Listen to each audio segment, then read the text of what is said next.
मेरे को सुरभि से मुक्ति दिलाई जाए, क्योंकि मैं बहुत ज़्यादा प्रताड़ित हो चुका हूँ। उत्तर प्रदेश की ज्योति मौर्य का प्रकरण याद है आपको? कोई भूल भी कैसे सकता है इस प्रकरण को। ऐसा ही एक प्रकरण अब उत्तराखंड में सामने आया है, जहां एक पति ने अपनी पत्नी को पढ़ा लिखाकर प्रोफेसर बना दिया। फिर क्या, पत्नी ने पति से धीरे धीरे किनारा करना शुरू कर दिया। यही नहीं, पत्नी ने पति के ऊपर कई आरोप लगाकर पुलिस में मामला भी दर्ज करा दिया। ऐसे में पीड़ित पति न्याय की गुहार के लिए हल्द्वानी के बुद्ध पार्क में धरने पर बैठ गया है। इसी को लेकर आज विस्तार से बात करेंगे। नमस्कार, आप देख रहे हैं न्यूज स्टूडियो उत्तराखंड और मैं हूं आपके साथ शोभन सत्य सिंह नेगी। पत्नी से पीड़ित पति उत्तराखंड के हरिद्वार का रहने वाला है। पीड़ित पति नितिन जैन का हरिद्वार में कारोबार है। पति का आरोप है कि पढ़ाई के दौरान सुरभि गुप्ता नाम की लड़की से उसकी दोस्ती हुई, जहां 2014 में हरिद्वार कोर्ट में उन्होंने कोर्ट मैरिज की। शादी के बाद दोनों की जिंदगी अच्छी चल रही थी। पति का कहना है कि उसने अपनी पत्नी को पढ़ा लिखा कर PhD करवाया।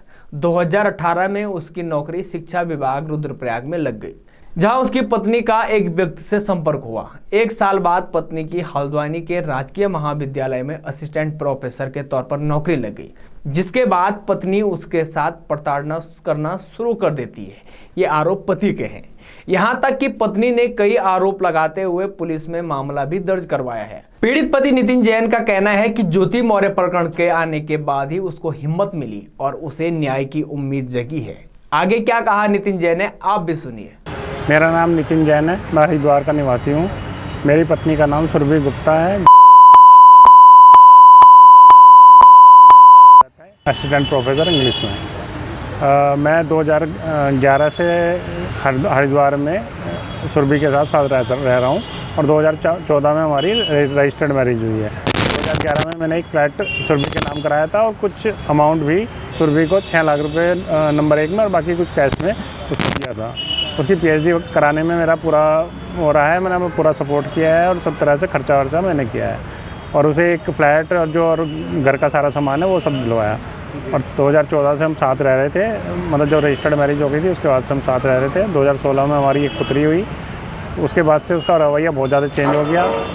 रोज़ लड़ाई झगड़ा, बच्चे को मारना पीटना और उस तरह से बहुत ज़्यादा व्यवस्था ख़राब होने लगी। फिर उसने मुझे घर से ये कह के निकाल दिया कि भाई ये फ्लैट मेरे नाम है तो तुम इस घर से चले जाओ। उसने फिर मैं उस घर से चला गया। फिर उसके बाद जब उसकी नौकरी लग गई तो उसने उसका खर्चे का 125 का केस डाल दिया, जिसमें मेरे को पता नहीं लगा उसका, और उसको एक्स पार्टी करा के 25,000 रुपये महीना का खर्चा बांध दिया। मैं उसको 2 साल तक लगातार देता रहा। जब नौकरी का मैंने उसके बाद पेपर लगाए कोर्ट में फिर भी उसके बाद भी कोई मेरे को रिलीफ नहीं दिया गया। पेपर लगाने के बाद भी रिलीफ नहीं हुआ। फिर भी मैं 25,000 रुपये 2 साल तक लगातार देता रहा। लेकिन उसके बाद उसने कोर्ट में आना बंद करा तो फिर मैंने पैसे देने बंद कर दिए। फिर करते करते वो आज 10 लाख रुपये लगभग इकट्ठे हो चुके हैं। 3 साल हो गए उस चीज़ को।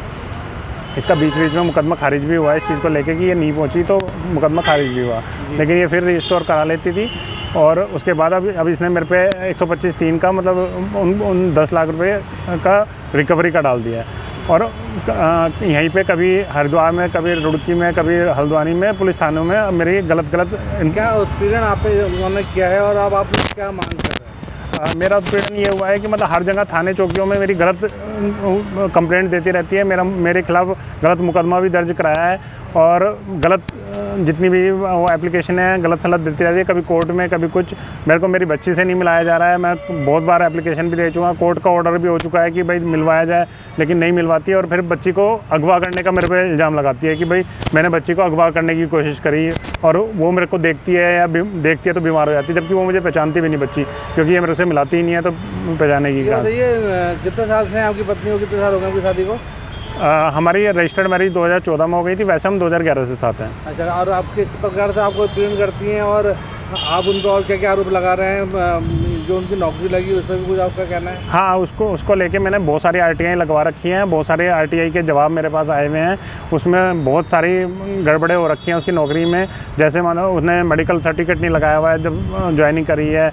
उसको रुद्रप्रयाग डिग्री कॉलेज दिया गया है, जबकि वहाँ पर सीट खाली नहीं थी, उसके लिए स्पेशली खाली करके रुद्रप्रयाग दिया गया है। उसके बाद हल्द्वानी जो सुगम क्षेत्र आते हैं इनमें इसकी भर्ती दी गई है, जबकि ये दुर्गम क्षेत्र के लिए वैकेंसी निकली थी। थी और 10 साल तक दुर्गम में रहना था, लेकिन इसने गलत तथ्य पेश करके विधायक मंत्रियों से अपनी सांठगांठ करके गलत तरीके से इसने अपना ट्रांसफ़र करा लिया है और गलत तरीके से नौकरी कर दिया और कई दस्तावेज़ों में इसने गलत तरीके से दस्तावेज़ लगा के PhD भी प्राप्त किया है। मैं ये न्याय चाहता हूँ कि मेरी बेटी मेरे को दिलाई जाए और मेरे को सुरभि से मुक्ति दिलाई जाए, क्योंकि मैं बहुत ज़्यादा प्रताड़ित हो चुका हूँ। ये बार केस कचहरी इसने जानबूझ के केस हल्द्वानी में ट्रांसफ़र करा लिए ताकि मेरे को यहाँ पे जान से भी खतरा है और ये इसके जानने वाले यहाँ बहुत लोग हैं और इसके पीछे से बैक सपोर्ट काफ़ी है, तो इसीलिए ये गलत तरीके से मेरे को कहीं फंसा भी सकती है। क्या एक्स्ट्रा मेडिकल अफेयर भी उनका है? हाँ, रुद्रप्रयाग, जब ये रुद्रप्रयाग, इससे पहले रुद्रप्रयाग थी तो वहाँ पे अपना पति बता के एक संदीप शर्मा करके हरिद्वार का बंदा है, उसको अपना पति बता के इसने वहाँ पे दिखाया हुआ था। जो मकान मालिक है, मैंने उससे पता करा था तो उन्होंने बताया कि एक छोटा बंदा करके आता है, वो उसको इसने पता ही बताया हुआ है। आपने पुलिस से शिकायत करी? नहीं, पुलिस में इस चीज़ की शिकायत नहीं की, लेकिन मैंने पुलिस में कई बार शिकायत करने की कोशिश करी, कई बार लेटर भी लिखा, लेकिन वो घरेलू मामला कह के इसको टाल देते थे और हर बार कोर्ट से कहते थे। कोर्ट में मैंने बहुत सारी गवाहें वो करी हैं, लेकिन पुरुष होने की वजह से कहीं से भी रिलीफ नहीं मिला। तो आप क्या चाह रहे हैं किस प्रकार से? अब मैं ये चाह रहा हूँ कि भाई मेरी बेटी मेरे को दिलवाई जाए और मेरे को सुरभि से मुक्ति दिलाई। पीड़ित पति का कहना है कि उसके अपने पत्नी के साथ संबंध अब खराब हो चुके हैं, लेकिन अब उसके ऊपर लगाए गए झूठे मुकदमों को खत्म कर उसकी बेटी को उसको वापस दिलाया जाए। इस पूरे मामले में डॉक्टर सुरभि गुप्ता से जब बात की गई तो उसका कहना है कि ये जो मामला है ये न्यायालय में चल रहा है, इसके आगे वो इस मामले को लेकर कुछ नहीं बोली। फिलहाल इस खबर में इतना ही। आप हमारे साथ बने रहिए, देखते रहिए न्यूज स्टूडियो उत्तराखंड। वीडियो को शेयर जरूर कीजिए। यदि आप फेसबुक पर देख रहे हैं तो पेज को फॉलो कीजिए। यदि आप यूट्यूब पर देख रहे हैं तो चैनल को सब्सक्राइब जरूर कीजिए। नमस्कार।